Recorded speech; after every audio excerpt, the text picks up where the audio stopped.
The roller coaster of emotions, I'd say, of preparing for a game. So you get to the stadium, you're nervous, and then you start to warm up and the butterflies start to go away a little bit, and then you come back to the locker room, you get dressed, you get ready, and the butterflies come back, and then you run out on the field and 80,000 people are screaming. It just gives you the greatest sense of joy and adrenaline. I mean, just the emotion that I get from playing football, it's pretty crazy. Round with the stiff arm, trying to bounce it, has some room.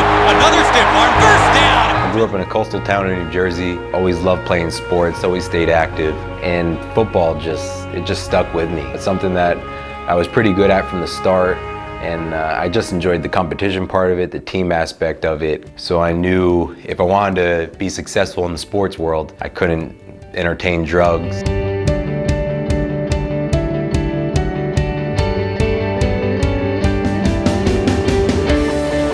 As a child growing up, I knew I wanted to play in the National Football League. I knew that was my ultimate dream and goal.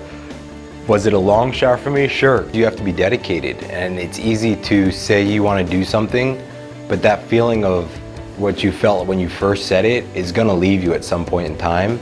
And when that feeling leaves you, the commitment you need to have and dedication over time is what pays off. A lot of people lose the commitment and drive when they don't feel like doing anything, and that's why, unfortunately, people just don't live up to their dreams and potential. Clemens will hand it off. And up the middle, Donald Brown bashing his way to the 16-yard line. There are plenty of times where things have gotten hard along my journey to where I am now, both on and off the field. There were a ton of naysayers. A lot of people didn't think I could do what I did, that didn't want to see me succeed just for the simple fact that they weren't able to achieve their goal. And then people that just flat out stopped believing in you. And there have been plenty of times in high school, college, and pros where at one point in time I thought about quitting.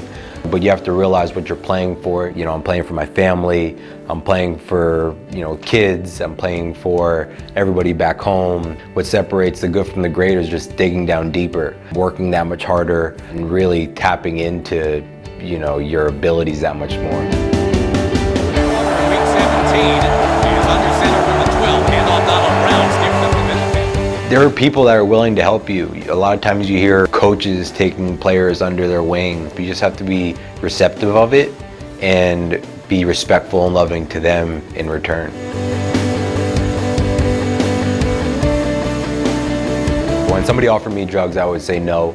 And then it got to the point where people wouldn't ask me anymore just because I said no so much, and they knew what I stood for. The more you start to say no and the more people start to respect you, it gets easier. But it's definitely not easy at first. People may say things to you like, oh, it's all right, and everybody's doing it, things like that. But at the end of the day, when you stick to your guns and realize, this is what I believe in, I don't want to do it, then it gets easier as you go. You find other people that have the same common interests and beliefs that you have. Trust me, they're out there. Just literally put your blinders on to everybody else. You'll be all right. When you see friends going down the wrong path, it kills you because you saw what they were like before they were introduced to drugs or introduced to whatever it was that made them change. And you knew, the loving person that they were. And then whenever when that change occurred, you just didn't want to be around them anymore. And it's sad to see guys, dreams slip away because of drugs. To someone who has yet to discover their natural highs, to keep looking. We all have been given talents. For me, I literally had to play every sport. Some sports I stunk at, and there were some that I excelled at. It was tough, but it happens. Even in my current state in playing in the National Football League, there's plenty of failures that come along the way, but you learn from the failures. So it takes time and dedication to find, what your true purpose is. There's always something more to learn. Education is important to me because you only get better when you learn something. Right now I'm getting my master's, so at the end when I'm all done, I'm like, man, I didn't think I could do it before, but I did it, and that's a natural high. That's, you accomplished something. So when I start to have success or start to get better or see improvement, that makes me feel better inside, and you feel a sense of achievement. The first time I stepped onto a football field in the National Football League, it almost brought tears to my eyes. As a child, you dream about these things, and to see, your dreams become a reality, it was pretty surreal. So when I was a kid, I always heard about if you want to study and you want to do well on a test, you record yourself going over your studying materials.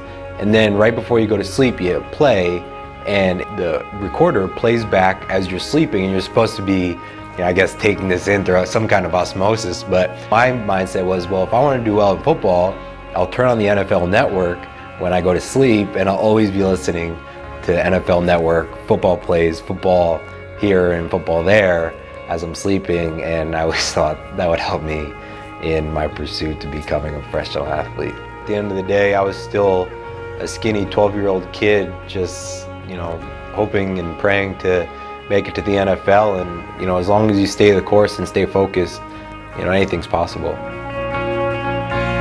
I'm Donald Brown from Atlantic Highlands, New Jersey, and football is my natural high. What's yours?